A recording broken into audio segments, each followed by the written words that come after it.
자, 말씀 보겠습니다. 오늘은 이제 3강 누가복음에서 행하신 이적에 대해서 나눠보려고 그러는데요. 자, 오늘 주어진 말씀은 누가복음 7장 11절에서 17절 말씀입니다. 저와 같이 한 절 한 절 나누어서 교독하도록 하겠습니다. 제가 먼저 봉독하겠습니다. 그 후에 예수께서 나인이라는 성으로 가실새 제자와 많은 무리가 동행하더니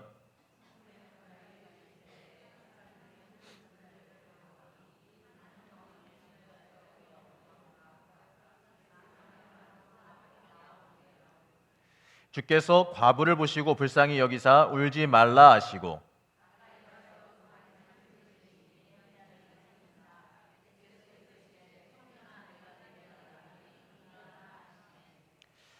죽었던 자가 일어나 앉고 말도 하거늘 예수께서 그를 어머니에게 주시니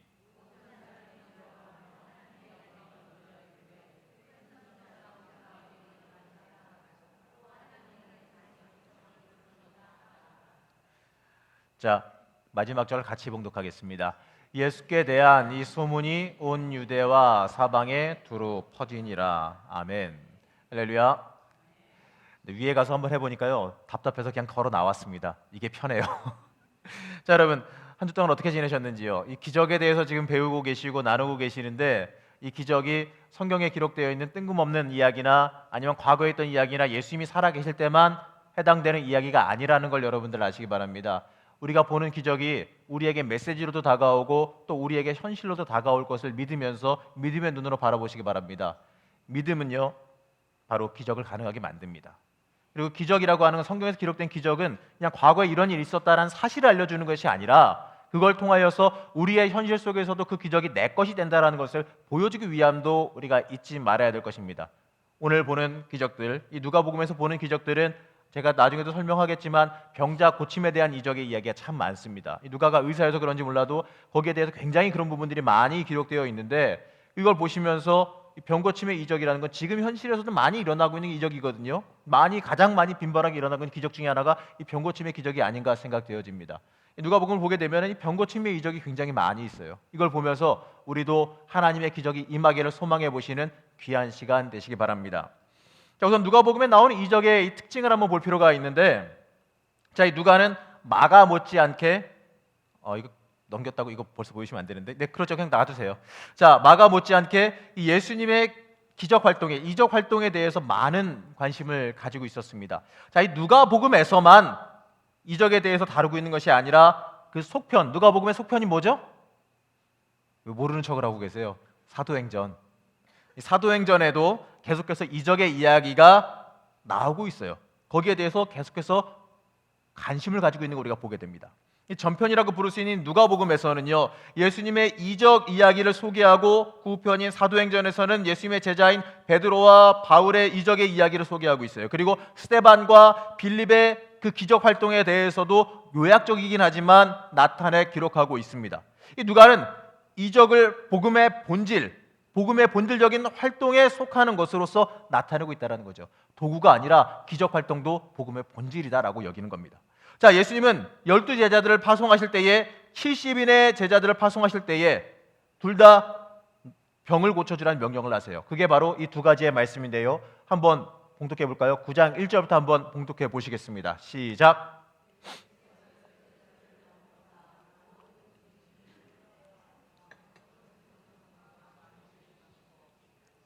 자, 10장 9절도 한번 봉독해 보겠습니다. 시작.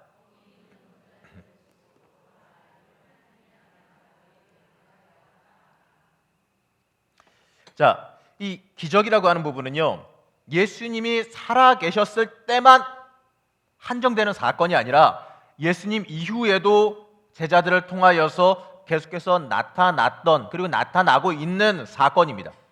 여러분도 제자입니다. 이 시대를 살아가고 있는 예수님의 제자들입니다. 그렇기 때문에 여러분의 삶 속, 여러분의 인생 속에서도, 여러분의 신앙생활 속에서도 이 기적의 사건은 일어난다라고 하는 것이지요. 자, 여기서 이 누가복음의 후편이라 부를 수 있는 이 사도행전에서 어떠한 이적이 나오는지 잠깐 표로 보면 이렇습니다. 자, 눈 잘 뜨고 보시면 보일 수도 있어요. 자, 보면은 제가 읽어드릴게요. 베드로의 이적이에요. 이거는 그냥 제가 쭉 불러드릴 테니까 듣고서 그렇지라고 이해하고 넘어가시면 됩니다. 자, 베드로가 행한 이적인데, 성전 민문 앞에 있는 안진뱅이를 말씀으로 고친 기적. 일어나 걸어라. 응가 그러면 내가 없지만 일어나 걸어다니까 어때요? 뻘떡 일어나 걸었잖아요. 바로 그 얘기. 그 다음에 성령을 속인 아나니아와 삽비라의 죄를 알고 말씀으로 정죄해서 죽인 이적. 그리고 그림자가 병든 자 위를 덮었을 때에 병든 자가 나음을 얻었던 이적. 그리고 이 롯다에서 중풍병자 애니야를 말씀으로 고친 이적. 그리고 욥바에서 죽은 여제자 다비다를 살린 이적이 있습니다. 여기에 대해서 이 베드로에 대한 이적이 나오고 있고요. 바울의 이적.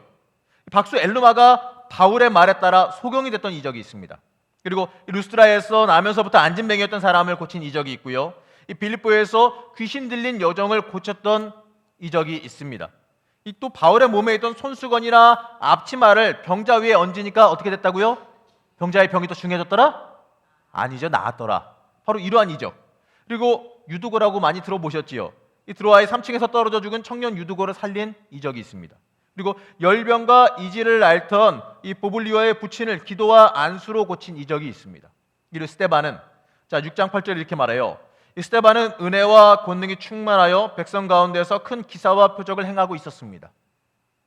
그러니까 압축적으로 스데반이 어떠한 이적을 행했는지는 모르지만 어쨌든 간에 굉장히 많은 성령의 역사로서 기적을 행하며 다녔다는 것을 여기서 볼 수가 있습니다. 빌립 8장 6절의 설정, 사도행전 8장 6절의 설정을 보게 되면 이 빌립의 말을 듣고 그가 행하는 기적을 본 무리가 다 같이 그의 말을 열심으로 들었습니다. 기적을 봤으니까. 그것은 많은 사람들에게 붙었던 더러운 귀신들이 큰 소리를 지르며 나갔고 많은 중풍병자와 불구자들이 고침을 받았기 때문입니다. 귀신 축출과 수많은 병 고침의 이적이 이 빌립을 통하여서 일어났다라는 것이죠. 자, 이 누가복음에서의 이적 이야기들과 이 사도행전에서의 이적 이야기들을 전체적으로 살펴보게 되면 이 누가가 이 복음 전도 활동에 있어서 이 기적이라는 부분, 이적이라는 부분들이 이 부수적인 활동이 아니라 불가피한 꼭 있어야 되는 활동, 꼭 필요한 활동으로 이해하고 있는 것을 보게 됩니다. 그리고 누가는 마가복음의 이적설화에 더해서 자신만이 입수한 다른 이적설화를 무려 6개나 더 소개하고 있어요. 다른 데도 없는 걸 갖다 6개나 더 첨부하고 있다는 얘기죠. 그리고 예수님의 그 기적 활동에 대한 요약적인 진술까지도 더해서 기록해 주고 있습니다. 표를 보시면 이렇습니다. 누가복음에서만 볼 수 있는 이적인데요. 첫 번째, 이적적인 고기잡이가 있습니다. 그리고 나인성 과부의 아들을 살린 기적이 있고요. 허리 굽은 여인을 고친 이적이 하나 있습니다. 그리고 수정병 들린 사람을 고친 이적이 있고 또 10명의 문둥병자를 고친 이적이 하나 있죠. 그리고 많은 사람을 고쳐주셨다라고 요약적으로 진술하고 있는 7장 21절의 말씀이 있습니다. 그리고 7장의 7번째가 대제사장의 종의 귀를 베드로가 친 그 종의 귀를 고쳐주신 기적도 있게 되죠. 그러면서도 그거 보면서도 잡아가는 놈들도 참 희한한 놈들이에요. 그죠? 자, 누가는 예수님을 갖다가 행함과 말씀의 능력이 있으신 분이라고 표현하고 있습니다. 누가복음 24장 19절 말씀이죠. 자, 마태에서는 예수님의 말씀이 행함을 우선시하는데 누가에서는 말씀보다 행함을, 바로 행함이 뭐겠습니까? 기적이죠. 이 기적을 갖다가 더 우선적으로 언급하고 있다는 거죠. 바로 이 누가는 예수님의 행하심, 그 기적에 대한 이적에 대해 더 우선적인 관심을 가지고 있다는 겁니다. 누가복음 5장 1절에서 11절에 소개되는 이 제자들을 갈릴리 해변에서 불러내신 이야기는요, 이 마가복음과 달리 더 중요한 의미를 지니고 있습니다. 자, 이 누가복음에서는 4장에서 더러운 귀신 들린 사람과 이 베드로의 장모를 고친 예수님의 이적 이야기가 소개된 이후에 제자를 부르는 걸 갖다 놨단 말이죠. 바로 무엇보다도 고기잡이가 전문가인 어부들이 밤을 새워 노력했는데도 아무것도 잡지 못했습니다. 그러나 이 예수님께서 많은 고기를 잡게 해준 그 기적과 이적을 본 뒤에 제자가 되어서 따르는 것을 바로 기록하고 있습니다. 바로 제자들이 기적과 이적을 행하신 기적과 이적을 보고 나서 따라갔다라고 하는 것이죠. 그리고 누가복음 7장 18절에서 23절에는요, 이 세례 요한이 자기 제자들을 보내서 물어본 질문이 하나 있지요. 오시리가 당신이십니까? 이 질문에 대해서 예수님이 대답을 하십니다. 그 대답을 다루고 있어요. 그런데 평행 본문과 달리, 다른 복음서와 달리 세례 요한의 제자들이 앞에서 이 병고침 이적 활동을 행해서 본을 보이십니다. 자, 7장 21절 말씀을 읽어보면 이렇습니다. 같이 한번 봉독하겠습니다. 시작.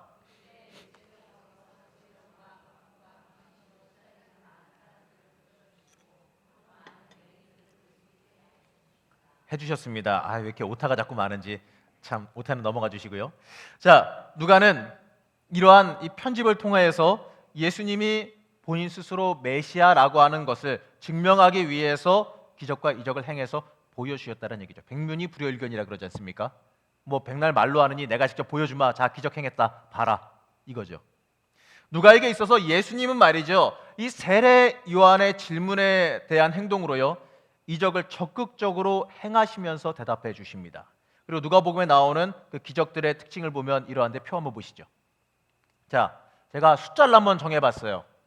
병치료 이적이 19번, 자연 이적이 3번, 귀신 쫓아내는 게 3번, 부활이 2번, 그리고 누가복음에만 나오는 이적이, 내가 계산 잘못했네. 어쨌든 간에 이렇습니다. 자, 이 귀신 축출 이적과 별 오타부터 시작해서 덧셈도 틀리고 다 하는데 은혜로 보세요. 자, 귀신 축출 이적과 이 부활 이적도요, 이 대부분 질병과 이 죽음의 고통에서 구원해주고 살리시는 이적입니다. 대부분의 이적의 포커스가 어디에 맞아 있냐면 살리시는데, 고치시는데, 회복시키는데 맞아 있다는 거죠. 자, 누가에게 있어서 병치료 이적 또는 구원 이적이 주된 관심사였다는 겁니다. 누가는 말이죠, 예수님의 이적을 통해서 예수님이 이 사람들을 질병과 이 죽음과 그 고통에서 구원해 주시는 분이라는 것을 강조해 주고 있다는 얘기죠. 자, 누가복음의 관점에서 예수님이 이 세상에 오신 목적이 뭐냐? 자, 말씀 한번 보자고요. 4장 18절 말씀인데 함께 봉독하겠습니다. 시작. 눌린 자와 포로된 자들을 해방시키고 자유케 하시는 일, 바로 이겁니다. 그리고 질병의 포로가 되고 귀신들에게 눌려 지내는 사람들을 해방시켜 주시는 일이었어요. 그리고 누가복음에서 나오는 예수님의 이 불쌍한 사람들에 대한 관심을 가지시는 분이라는 것을 봐야 됩니다. 그리고 불쌍한 사람들의 구세주가 되어진다라는 것을 누가복음 묘사하고 있어요. 그리고 특이한 점은 뭐냐면 말이죠, 자, 여기 남자 별로 없는데 잘 새겨 들으세요. 자, 누가는 말이죠, 예수님과 여인들과 관련된 이적들을 말이죠, 바로 여인들을 위해서 이적 베푼 이야기를 굉장히 많이 소개하고 있습니다. 남자를 고친 이적과 여자를 고친 이적이 비교적 나란히 대등하게 교대로 편집되어 있다는 얘기죠. 누가복음의 첫 번째 이적이 뭐냐? 회당에서 귀신 들린 남자 사람을 고친 이적입니다. 그리고 두 번째 이적은 베드로의 장모, 여자겠죠? 베드로의 장모를 고친 이적이고요. 또 7장에서는 백부장의 종을 고친 이야기와 나인성 과부의 아들을 고친 이야기가 나란히 편집되어 있습니다. 예수님이 그 이방인 백부장 남자와 나인성 과부 여자에게 각각 은혜 베푸시고 있다는 것을 강조하고 있다는 얘기죠. 그 당시에 여자는 아무래도 좀 위치가, 제가 그렇게 생각한다는 게 아니라 그 당시에 위치가 그러했잖아요. 근데 예수님 그렇게 생각하지 않으셨다는 얘기죠. 동등하게 약한 자, 눌린 자, 바로 이들의 편이 되어 주셨던 게 예수님의 입장이었다는 거죠.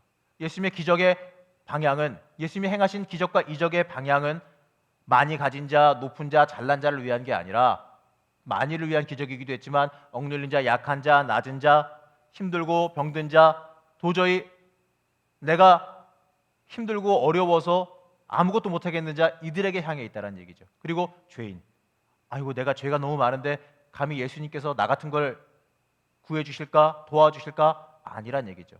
바로 그러한 사람들을 갖다가 은혜가 뭐겠습니까? 그냥 값없이 주는 거 아니겠습니까? 값없이 거저 그냥 그들에게 베풀어 주시는 예수님의 모습이란 이야기입니다. 자, 이제 누가복음의 이적 이야기들 한번 살펴보겠는데요. 자, 공통되는 이야기입니다. 계속해서 똑같은 이적의 이야기를 보는데요. 베드로의 장모를 고친 이적 이야기를 계속해서 같이 한번 보려고 합니다. 자, 말씀 한번 읽어볼까요?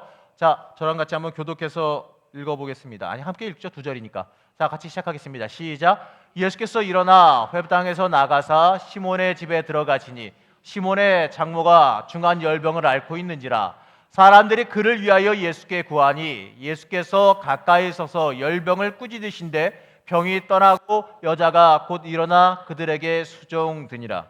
자, 이 본문 여태까지 평행 본문을 계속해서 보고 있잖아요. 잠깐 말씀 한번 다시 띄워주세요. 자, 차이점 혹시 아세요? 지난번에 본 베드로 장모를 고친 이적과 차이점이 있는데 어떤 부분이 보이십니까? 이게 크게 얘기하세요. 네, 우선은 정답 하나 시작됐고요. 그 다음에 또 딴 거, 또 보이시는 거 없으세요? 말씀 보면서 지난번에 못 봤던 거. 자, 크게 한번 해보세요. 틀려도 뭐 그냥 그러려니 할게요. 회당에 나가사, 이거는 뭐 비슷합니다. 이건 아닙니다. 자, 정답 다 맞추셨네요. 근데 상은 없습니다. 자, 말로 꾸짖으셨다는 얘기예요. 말로 꾸짖으셨다. 바로 그런 부분입니다. 자, 이제 제가 시작해 볼게요. 자, 누가복음에서 이 베드로의 장모를 고친 이적은 말이죠, 마태나 이 마가에서 다루는 이야기와는 좀 다른 편집적인 의도를, 다른 메시지를 가지고 있습니다. 자, 우선 편집의 위치를 놓고 보게 되면 베드로, 안드레, 요한, 야고보를 갖다가 제자로 부르기 전에 위치해 있어요. 자, 이 마가에서는요, 이미 처음 제자로 부름 받은 베드로의 장모에게 베푼 기적의 이야기였습니다. 그러나 이 누가복음에서는요, 갈릴리 어부들이 오장에 가서나 나와요. 그렇기 때문에 오장에 가서나 제자로 부름 받게 되기 때문에 이때는 제자의 장모가 아니었어요. 그렇기 때문에 이 시몬의 장모는 말이죠, 예수님의 제자라서 특별히 고쳐주신 것이 아니란 이야기입니다. 오히려 그가 열병을 당하는 고통받는 여인이었기 때문에 고쳐주셨다는 얘기죠. 바로 특별한 누군가에게만 기적을 행하시고 도우시는 것이 아니라 이 모든 사람, 바로 약자라 불리우는 모든 사람에게 다가가셔서 치료하고 고쳐주셨다라는 것을 보여주십니다. 뒤에 5장에서 갈릴리 바닷가에서 제자들이 부름받는 이적 이야기가 나오는데요, 그 이야기에도 앞서서 깊은 데로 가서 그물을 내리라라는 명령을 통해서 수많은 물고기가 기적적으로 잡히는 경험을 먼저 다룹니다. 베드로가 예수님의 부름받고 모든 것을 버리고 따라 나서게 된 근거를 갖다가 미리 제시하시는 거죠. 기적을 보고서 그가 따랐다는 이야기입니다.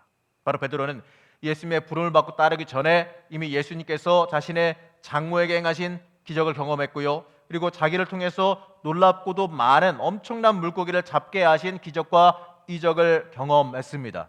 그렇기 때문에 이 모든 것을 버리고 예수님을 따라갈 수가 있었다라는 것이죠. 그리고 이 병을 고치는 모습에서도 다른 점이 있는데, 자, 마가와 마태에서는 예수님이 시몬의 장모를 손을 잡아서 일으키셨습니다. 바로 접촉에 의해서 만지셔서 병을 고치셨어요. 근데 이 누가는요, 예수님께서 아까 맞추셨지만 시몬의 장모를 명령으로 꾸짖어서, 병을 꾸짖어서 고치십니다.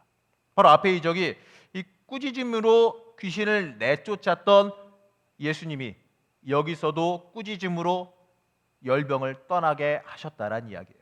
자, 누가는 예수님이 명령, 바로 꾸짖음으로 이 시몬의 장모를 열병에서 고치셨다고 말함으로 인해서 예수님의 권세와 능력을 강조하고 있습니다. 차별되는 권세와 능력입니다. 말로만 해도 다 된다. 말로만 해도 알아서 밑에서 움직여주는 그러한 능력을 가진 분이라는 것을 여기서 드러내고 있죠. 자, 그리고 병 고침의 시간을 언급하는데 말이죠, 바로 시몬의 장모가 곧, 예수님이 꾸짖으시니까 곧 일어났음을 언급합니다. 예수님의 치료가 말이죠, 점진적으로 되는 게 아니라 즉각적으로 일어난다라는 것을 강조하고 있다는 얘기예요. 이 구절은 굉장히 중요한 메시지를 담고 있습니다. 그 여인은 예수님으로부터 은혜를 받은 자뿐만 아니라 은혜를 받은 직후에 그 은혜를 가지고 예수님과 그 일행을 섬기는 자 혹은 베푸는 자의 본이 되기도 했다는 얘기죠. 바로 받는 자가 주는 자가 되어졌다는 얘기입니다. 이건 굉장히 큰 의미 아니겠습니까? 받기만 하는 자, 받을 수밖에 없는 자, 받지 않으면 살 수 없는 사람이 예수님 만나고 나서 변화되어서 줄 수 있는 자, 줄 여유가 되는 자, 즉각 주면서 살아가는 자가 되어졌다라는 얘기죠. 이거는 많은 것을 내포하고 의미하고 있는 말씀이 아닐 수가 없습니다. 여러분, 우리는 받기만 하는 사람이 아니에요. 진정한 예수님의 기적이자 은혜를 받아야만 살 수 있는 자들이 이 변하여 줄 수 있는 자로 바뀌어 주심을 말씀하고 있습니다. 중요한 것은요, 믿음으로 예수님 앞에 나아가는 것임을 우리는 잊지 말아야 됩니다. 예수님 앞에 믿음으로 나아가게 되면 나도 주는 자, 줄 수밖에 없는 자, 치유받는 자가 되어짐을 잊지 마시고 기억하시기 바랍니다. 자, 이제 다음 말씀을 보게 되면 광풍 진압 이적 이야기인데요. 광풍의 바다를 잔잔케 한 이적이라고 불립니다. 이것도 지난번에 한번 살펴봤는데 또 다른 관점으로 볼 수가 있습니다. 자, 22절에서 25절까지인데요. 저와 같이 한 절 한 절 나누어 교독하겠습니다. 제가 먼저 봉독하겠습니다. 하루는 제자들과 함께 배에 오르사 그들에게 이르시되 호수 저편으로 건너가자 하심에 이에 떠나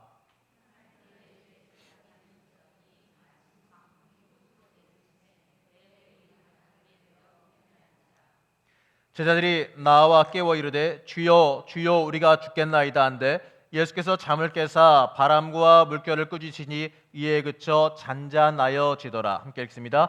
제자들에게 이르되 너희 믿음이 어디 있느냐 하시니 그들이 두려워하고 놀랍게 여겨 서로 말하되 그가 누구이기에 바람과 물을 명함에 순종하는가 하더라.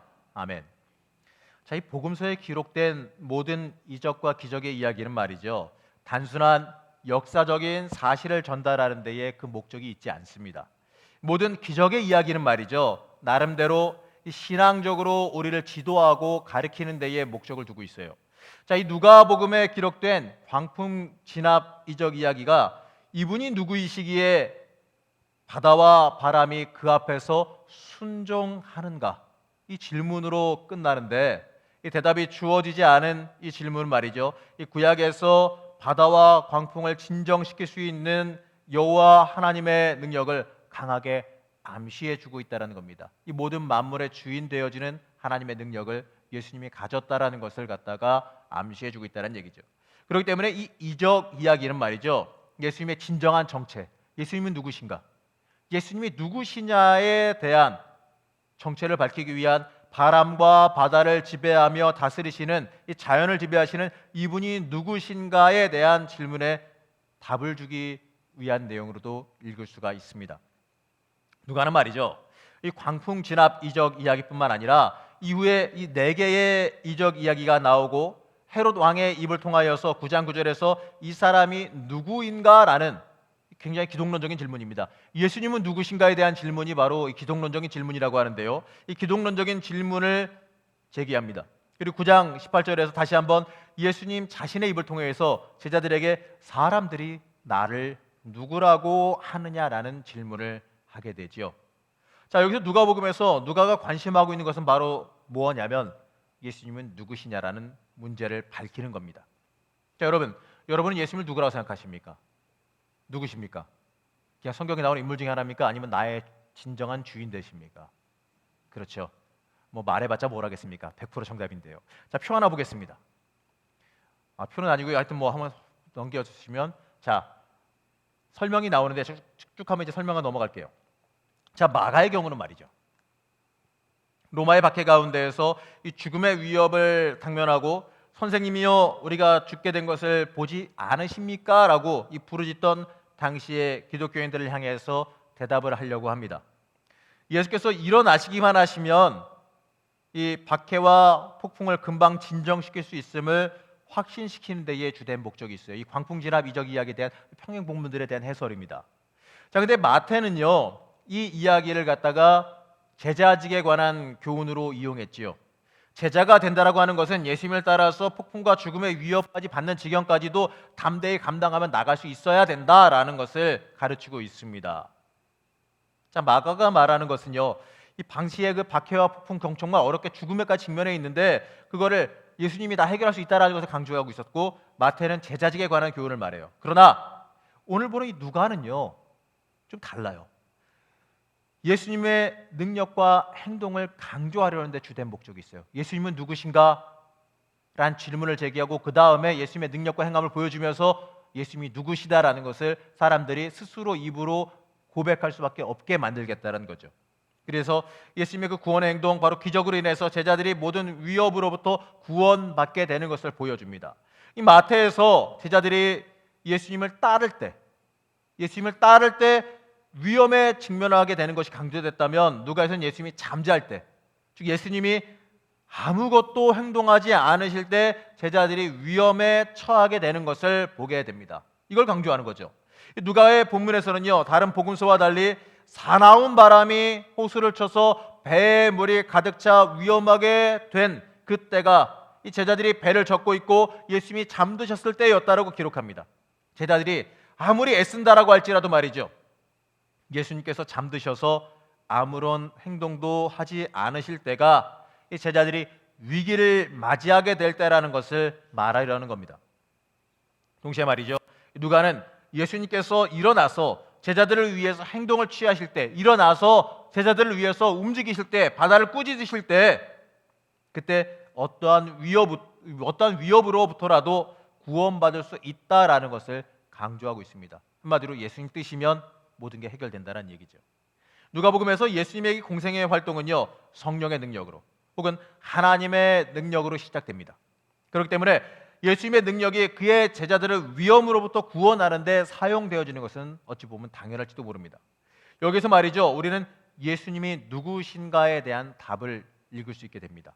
예수님은 바로 그의 제자들을 그들의 위험으로부터 구원해 주시는 구세주가 되어진다는 겁니다. 그렇기 때문에 이 광풍 진압의 이적 이야기 누가복음에서 읽게 되면서 우리가 봐야 되는 관점은 뭐냐면, 내가 어떠한 어려움을 만나던 어떠한 힘든 일을 만나던 예수님만 뜻이면, 예수님만 만나면, 예수님이 누구시냐에 대한 고백을 우리가 제대로 할 수 있다면 그 모든 문제와 어려움은 아무것도 아니라는 것을 이 말씀을 통해서 우리는 읽게 되어집니다.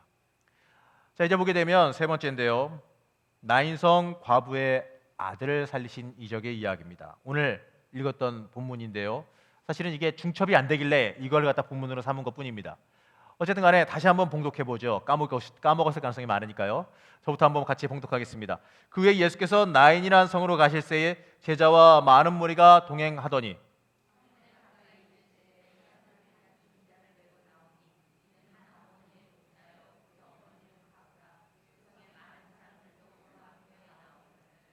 주께서 과부를 보시고 불쌍히 여기사 울지 말라 하시고,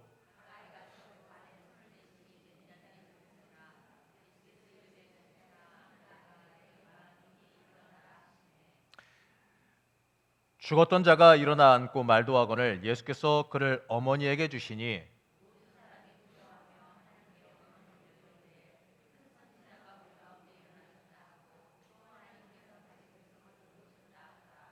함께 봉독합니다.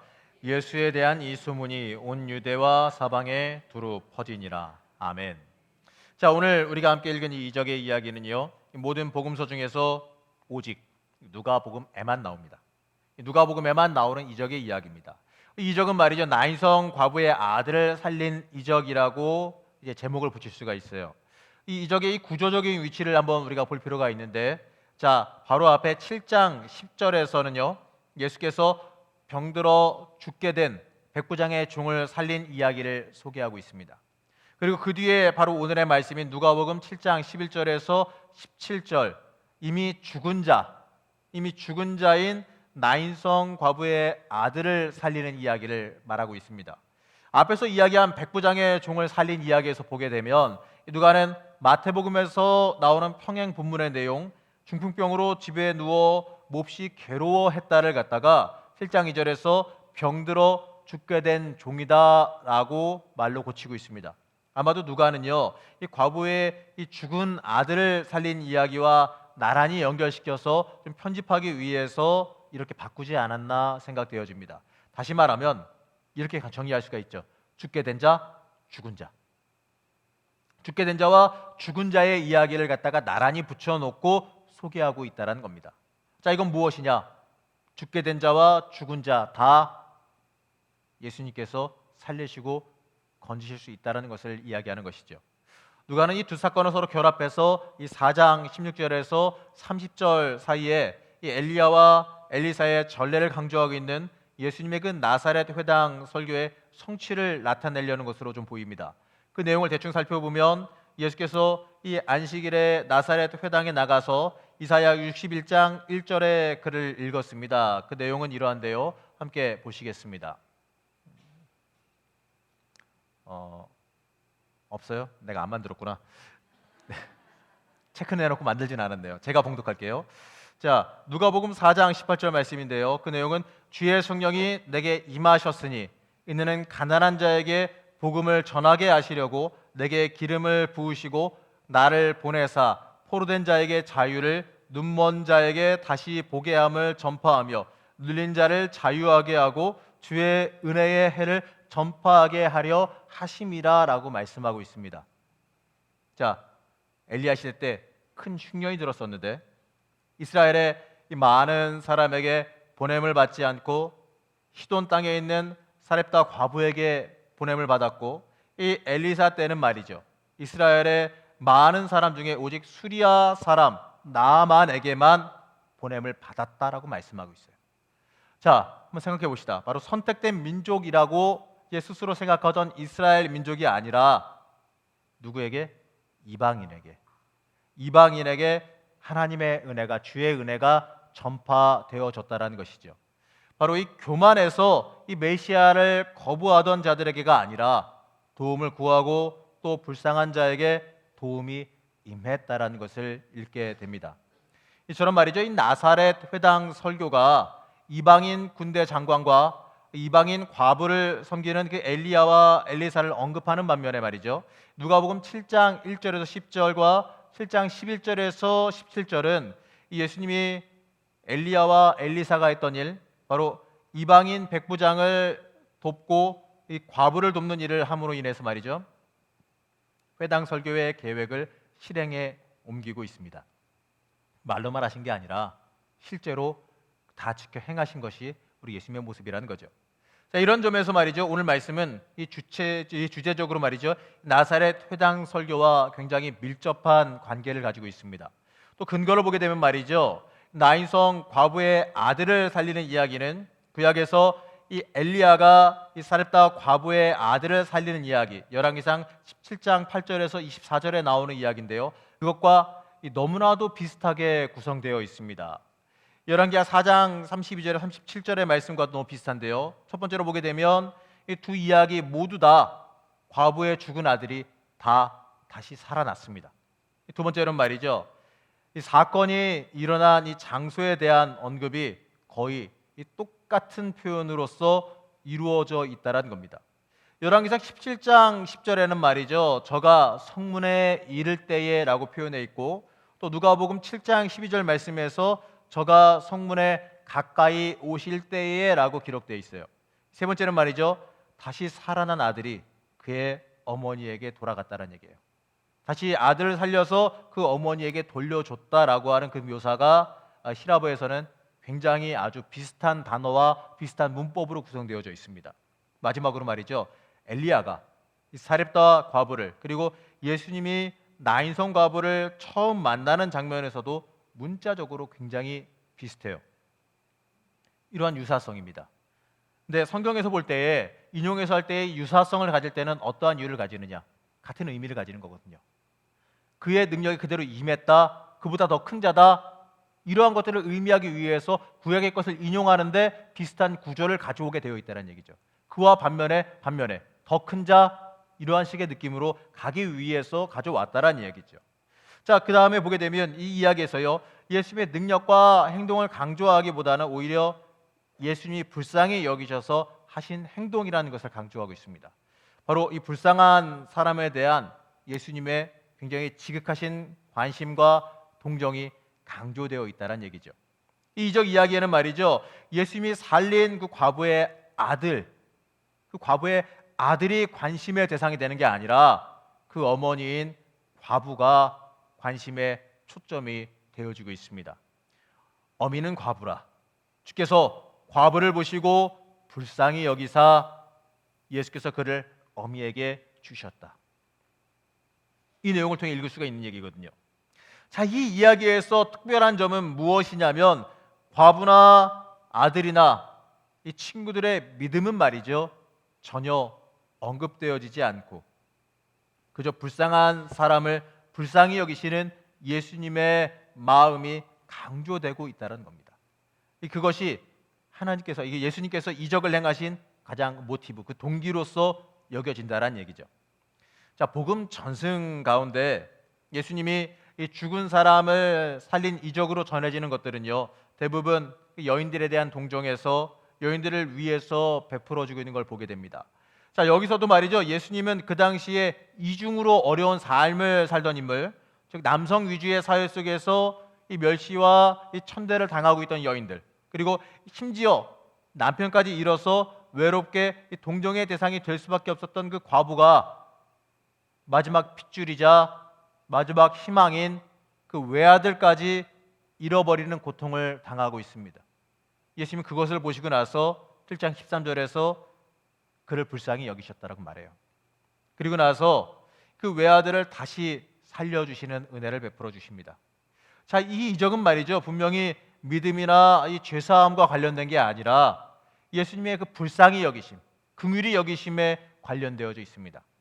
누가의 이러한 기적에 대한 의도는 이 기적의 이야기가 이방인 백부장의 종을 고친 이적 이야기에 이어서 소개되고 있다는 점에서도 잘 드러나고 있어요. 자, 누가는 말이죠, 예수님을 그 구약 시대의 엘리사나 엘리야와 같은 예언자와 마찬가지로 여인에게, 특히 과부에게, 억눌린 자 중에 가장 약한 자, 가장 가난한 자, 가장 어려운 자에게 특별한 은혜를 베풀어 주시는 분으로서 강조하려 하는 것입니다. 그렇기 때문에 우리가 이 이야기를 통해 읽을 수 있는 건 뭐냐면, 그의 제자라면 예수님 따라 살아가야 되잖아요. 예수님 따라 살아가고 복음 순종하며 살아간다는 게 뭐겠습니까? 예수님이 행하신 대로, 예수님의 뜻대로 같이 살겠다라는 고백이 복음 따라가고 복음 순종하며 살아가는 것 아니겠습니까? 여기서 읽어야 되는 게 무엇이냐면 바로 예수님의 마음을 우리가 가지라는 이야기죠. 예수님 따라서 이 땅에서 낮은 자, 약한 자, 억눌린 자를 위해서 살아갈 줄 아는 마음과 믿음을 가질 수 있어야 한다라는 것입니다. 예수님이 원하는 세상은 말이죠, 잘나고 똑똑하고 많이 가진 자만 잘 먹고 잘 사는 세상이 아닙니다. 다 같이 잘 사는 세상이죠. 바로 특히 가진 자가 가난한 자, 억눌린 자, 약한 자를 위해서 희생하고 봉사하고 그들을 위해 섬기는 세상, 그러면서 서로 간에 사랑하는 세상, 함께 사는 세상을 주님은 말씀하고 있습니다. 그게 바로 예수님께서 이 땅에서 전하신 복음이고 사랑이라는 것이죠. 그걸 우리가 잊고 살고 있지는 않은지 이 말씀을 통해 다시 한번 볼 수 있어야 됩니다. 예수님의 사랑, 과연 나는 얼마나 전하고 그대로 살고 있느냐, 여기에 대해서 우리 스스로 한번 돌이켜볼 수가 있어야 됩니다. 예수님은 불쌍히 여기셨다 그랬어요. 불쌍히 여기셔서 가난한 자, 억눌린 자를 갖다가 그들의 특별히 믿음을 보시지도 않고 그들의 뭘 보시지도 않고 그냥 불쌍히 여기셔서 가서 살리시고 건져주시고 그 어려움, 가장 최고의 어려움을 갖다가 해결해 주시는 모습을 보고 있습니다. 대가이시 뭘 해주는 게 아닙니다. 신앙은, 믿음은, 이 복음 따라가며 살아가는 것은요, 내가 뭘 해줬으니까 이 정도 대가를 치러야지, 이걸 원하는 게 아니란 얘기예요. 줄 때는 주고 잊어버리란 이야기죠. 제대로 기억하나 모르겠는데 오른손이 한 걸 왼손이 모르게, 맞나 방이 모르겠어요. 여튼 간에 서로 모르게, 이게 뭘 의미하겠습니까? 뭐 해놓고 나서 이거 내가 했어 이러고 다니지 말란 얘기예요. 그냥 해놓고 잊어버리란 얘기예요. 그러면 나는 잊어버리고 세상 사람 다 잊어버릴지라도 아무도 몰라줘도 누구는 아신다? 하나님은 아시죠. 그 삶을 살라란 이야기입니다. 그게 바로 그리스도적인 삶이고요. 그게 예수 따라가고 복음 순종하며 살아가는 길이라는 겁니다. 근데 우리는 어떻게 살아가고 있습니까? 어떻게든 간에 밟고 올라서려 가고 있지는 않은가? 세상은 약육강식이죠. 세상은 요즘에 뭐 밟고 올라가고 어쨌든 간에 내가 살아남기 위해서 누군가를 뭐 죽여야 되고 하여튼 뭐 그렇게 무섭게 살아가요. 그런데 교회에서도 그러고 있지 않냐 이거죠. 세상의 그러한 모습에 그대로 교회로 들어와서 똑같이 살고 있지는 않느냐라는 것입니다. 예수님 따라가고 복음 순종하고 말씀대로 살아가면 교회에서는 좀 달라야 되지 않느냐 이거죠. 관용이라는 게 뭐겠습니까? 사랑이라는 게 뭐겠습니까? 교회에 천태만상의 사람들이 다 모인다는 얘기를 많이 합니다. 그래서 흔히 농담삼아 하는 이야기 중에 하나가 뭐냐면, 구원받은 사람들이 모인 게 아니라 구원받을 사람이 모인다. 이거 뉘앙스가 많이 다릅니다. 교회 다니는 사람이 왜 저래 이러면 그나마 교회 들어왔으니까 저 정도야 라고 얘기해 줄 수가 있는 거죠. 그리고 저러니까 교회 왔지, 이렇게 바꿔 말할 수 있다는 얘기죠. 그 얘기는 무엇이냐? 교회에서 다 좋은 사람만 있다는 게 아니에요. 같이 신앙생활하면서 나보다 못한 사람도 있을 수 있을 거고, 어떤 경우에는 성격이 모가는 사람도 있을 거고, 어떤 경우에는 분쟁과 분란을 일으키는 사람도 틀림없이 있을 수밖에 없다란 이야기죠. 그러면 그걸 보면서 아우 왜 예수 믿은 지 얼마 갔는데 왜 저래? 이걸 연발하는 얘기가 아니에요. 그거는 세상 사람도 충분히 연발하고 있어요. 그럼 우리의 입장에서는요, 참아주란 얘기예요. 받아주란 얘기예요. 억울하란 얘기예요. 좀 당해주란 얘기예요. 그러면 기고만장하겠지요. 그래요, 다 좋다 이 얘기예요. 다 받아주란 얘기예요. 근데 보다 못하면 누가 치신다? 하나님이 알아서 하세요. 알아서 혼내시고 연단시키시고 훈련시키고 알아서 하시지, 그거를 갖다가 정죄와 징계를 갖다가 내가 할 게 아니란 얘기예요. 나는 그냥 다 받아주고 그냥 섬겨주고 참아주면 돼요. 당연한 얘기예요. 그렇게 해주면은 누가 아신다? 하나님은, 주님은 알아봐 주신다 얘기예요.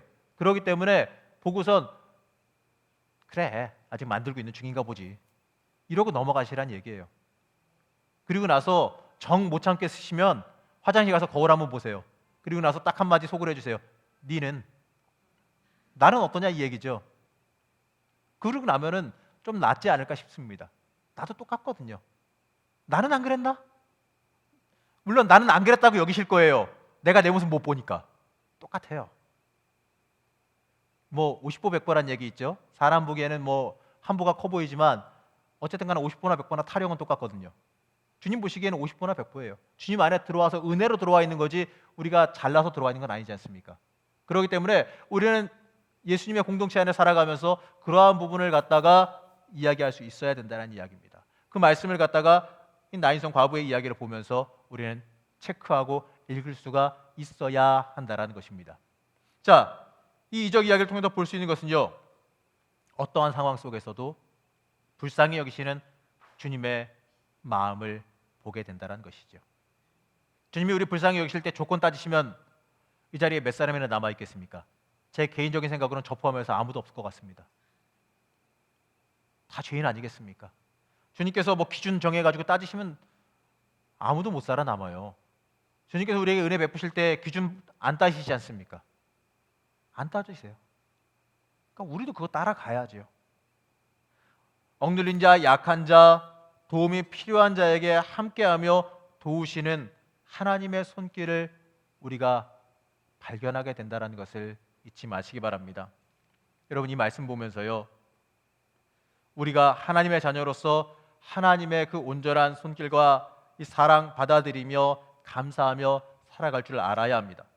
자, 내 인생에서 이 하나님이 함께 하심이 가장 큰 기적 아니겠습니까? 그럼 기적의 이야기 쭉 보고 있잖아요. 내가 지금 여기 앉아 와 있는 게 지금 얼마나 큰 기적인지 아십니까? 저는 때때로 이런 생각을 합니다. 내가 서서 다녀서 설교하는 것 자체가 얼마나 큰 기적인가. 제 스스로 많이 그렇게 여겨요. 또 제 스스로 보게 되면서 내가 지금 어떻게 이렇게 목사가 됐지? 이 생각도 많이 해보고요. 또 어떤 경우에는 벌써 과거를 돌이켜보면 큰일 나는데, 나이 40 정도밖에 안 되는데 벌써 이제 옛날을 돌아보면서 이러면 큰일 나는데, 간혹 가다 이제 이럴 때가 있어요. 그 나름 재밌게 살던 중고등학교 시절이라든지 재밌게 살던, 잘 해석하세요. 왜 착하게 살았어요. 어쨌든 간에 그런 시절을 생각하면서 이게 참 재밌네 라는 얘기를 해보거든요. 그 얼마 전이는 아니고 좀 오래전에 상당히 수년 전에 그 고등학교 때 같이 활동하던 이 친구들과 잠깐 만날 일이 있어서 모인 적이 있습니다. 해외에 나가서 활동하고 있는 친구들이 마침 이제 국내에 들어왔길래 잠깐 모이게 돼서 모였는데, 그때 당시에 이 활동하던 친구들이 모여서 너 뭐 하고 사냐, 한 것 같다 어째 이 얘기를, 뭐 하고 사냐 이 얘기를 한번 나눠본 적이 있었어요. 그때 당시에 이게 뭐 잘은 못했지만 나름 이제 기타 치고 머리도 기르고 색깔도 여러 개 좀 바꾸고 이러고 다니면서 좀 살았었는데, 제가 이 얘기를 왜 하냐면 얼마 전에 옛날 앨범 찾다가 위에 홀딱 벗고 가죽 조끼 하나 입고 상상도 못하실 거예요.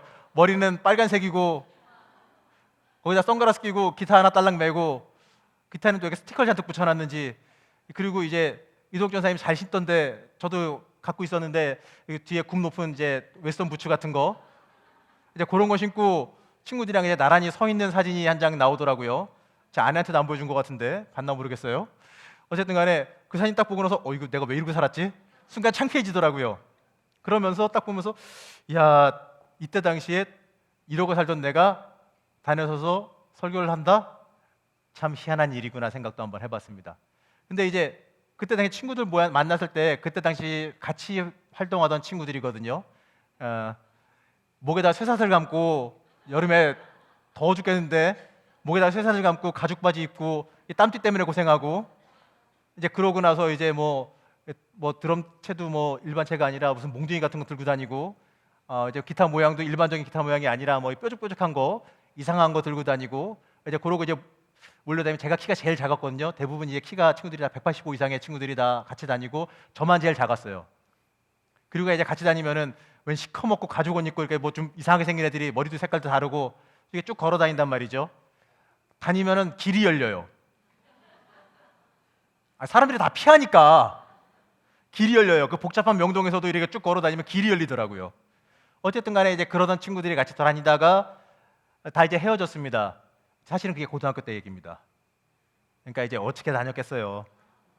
이제 뭐 학교에선 자고 이제 학교 끝나면 이제 교복 위에 상의를 벗으면은 사복이 있습니다. 그리고 나서 이제 가는 거죠. 어딜 나가냐면 이제 홍대 가서 이제 친구들이랑 이제 연습실 갔다가 이제 뭐 공연했다가 그리고 나서 이제 새벽 되면은 집에 잠깐 들렸다가 이제 학교 갑니다. 학교에 새벽에 들어간 이유는 딱 하나예요. 머리 안 잘리려고. 두발 검사 피하려고. 들어가서 제일 뒤 구석에 가서 이제 자리 잡고 이제 엎어집니다. 엎어지고 이제 남은 애들이 깨워요. 밥 먹을 때 됐나 싶어가지고 점심 때냐고 물어보면은 야 청소하고 있어 애들이. 좀 밥 먹을 때 좀 깨워주지. 그럼 또 다시 일어나서 또 이제 가는 거죠. 이제 뭐 그러고 있다가 이제 고3 때 돼서 제가 이제 중학교 때부터 사실은 하나님께 부름 받아서 뭐 신학하기로 말 그대로 이제 목회하기로 이제 강하게 부름을 받았기 때문에 안 까불었어요. 원래는 안양예고 갈 예정이었는데 바로 관두고 그냥 인문계 가고 그 다음에 공부는 안 하고 놀았죠. 놀다가 보니까 이제 고등학교 2학년쯤 돼가지고 이제 갈 건 가야지. 왜냐 주변에서 많이 보여주셨거든요. 하나님께 부르셨는데 계기다가 말 그대로 까불다가 뭐 이렇게 좀 다치고 불구되고 아니면은 멀리 갔더니 뭐 처량하고 고나요 뭐 이런 거 있잖아요. 그런 거를 눈앞에 많이 보여주셨거든요. 그래가지고 나는 그게 싫더라고요. 그래서 지금도 그 찬양 잘 안 불러요. 굉장히 싫어하는 찬양 중에 하나예요. 왜냐하면 실제를 봤으니까 위험하니까. 그래가지고 공부를 하려고 그랬는데 공부가 안 하던 놈이 공부를 할 수 있겠습니까? 안 되지 당연히.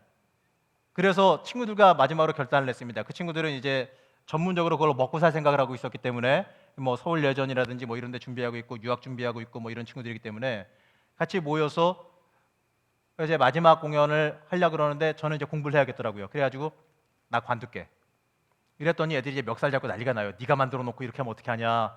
뭐 저 때문에 악기 시작한 친구도 있는데 네가 나 이 꼴 만들어 놓고 어떻게 하냐 뭐 이런 얘기도 있고 어쨌든 간에 그러면서 관뒀습니다. 과감히 관뒀어요. 그리고 그 친구들은 계속 활동했고 뭐 음반도 나온 적 있고 지금 뭐 한 친구는 그 미국에서 대학교 교수하고 있고요. 기타로. 그리고 한 친구는 저기 일본에서 지금 뭐 드럼으로 교수하고 있고 한 친구는 저기 아예 스튜디오 세션으로 먹고 삽니다. 어쨌든 간에 그쪽으로 나름 잘 나가요. 근데 어쨌든 간에 그리고 나서 그 뒤로 연락이 거의 끊어졌죠. 그리고 나서 우연치 않게 요새 그 페이스북이라고 하는 게 발달되다 보니까 연락이 돼서 잠깐 모임이 있어가지고 저녁 때 잠깐 나가서 얼굴들 보고 왔습니다. 근데 얼굴도 보고 왔는데 뭐 여전히 머리도 길고 등치도 크고 뭐 옷은 그래서 옛날 같지는 않고 깔끔하게 입더라고요. 명함 주고 봤는데 뭐 미국에 어디에 뭐 교수다 뭐다 뭐 이렇게 뭐 세션 뭐 활동하고 있다 뭐하다 그래 잘났다 이러고 있는데 마침 우리 교회는 이제 목사님들 명함이 있잖아요. 뭐 우리 교회뿐만 아니라 제가 전했던 교회도 명함이 있었으니까 보여줬습니다. 애들이 제가 그날 또 양복도 일부러 입고 나갔어요. 못 알아보더라고. 이러다가 애들이 그 중에 한 놈이 교회 다닌다는 놈이 하는 얘기가 아주 압권이었습니다. 하나님은 살아계시구나. 기적이라는 얘기죠. 그걸 보면서 느끼는 게 뭐냐면 하나님의 은혜라는 게 참 대단하구나. 하나님 만지시면 사람이 이렇게 바뀔 수도 있고 변할 수도 있다는 것을 읽게 됩니다. 마찬가지 이야기입니다. 지금 제 얘기가 지금 재밌게 각색해서 하니까 뭐 이렇게 좀 웃고 하시지. 여러분은 아닌 줄 아십니까? 여러분의 인생 한번 생각해 보자고요. 스스로 한번 돌이켜서 한번 쭉 한번 구성해 보세요. 정도의 차이가 있겠지만 나는 어떠겠냐? 나는 하나님의 은혜로 만들어진 사람 아니겠습니까? 마찬가지란 이야기죠. 하나님께서 여러분 만들어가고 계십니다. 하나님께서 여러분 지금 이 자리에 갖다 놓으신 게 기적이에요. 그럼 거기에 맞게 살아야죠. 기적과 이적을 체험한 자는 거기에 맞게 기적과 이적으로서 살아갈 수가 있어야 합니다. 내 삶 속에서 내가 하나님과 동행하며 살아가면 기적은 말이죠, 내 삶 속에서도 하나님의 사랑하심의 표현으로 일어나게 되어진다는 것을 믿으시기 바랍니다. 여러분, 그리고 우리가 지금 이제 3만 시간 기도를 모으고 있잖아요. 이유가 뭐겠습니까? 하나님의 기적의 역사가 일어날 우리는 믿기 때문에 그렇습니다. 때가 됐습니다. 올라갈 때가 됐어요. 그리고 우리가 기도를 모으면 하나님께서 역사하실 겁니다. 이 시간에 말씀 마치고 잠깐 한 2분 동안 시간 제가 좀 일찍 끝냈으니까 한 3분 동안 45분까지 잠깐 좀 기도 좀 했으면 좋겠어요. 무슨 기도냐면, 반주 좀 해주세요. 무슨 기도냐면 말이죠, 우리 교회를 위한 기도, 본당 완공을 위한 기도, 또 재원 마련을 위한 기도, 그 모든 걸 하나님이 역사해 주셔서 다 이뤄달라는 기도를 잠깐 좀 했으면 좋겠습니다. 기도가 모이면요, 역사가 일어납니다. 기도가 차고 넘치면 하나님이 움직이십니다.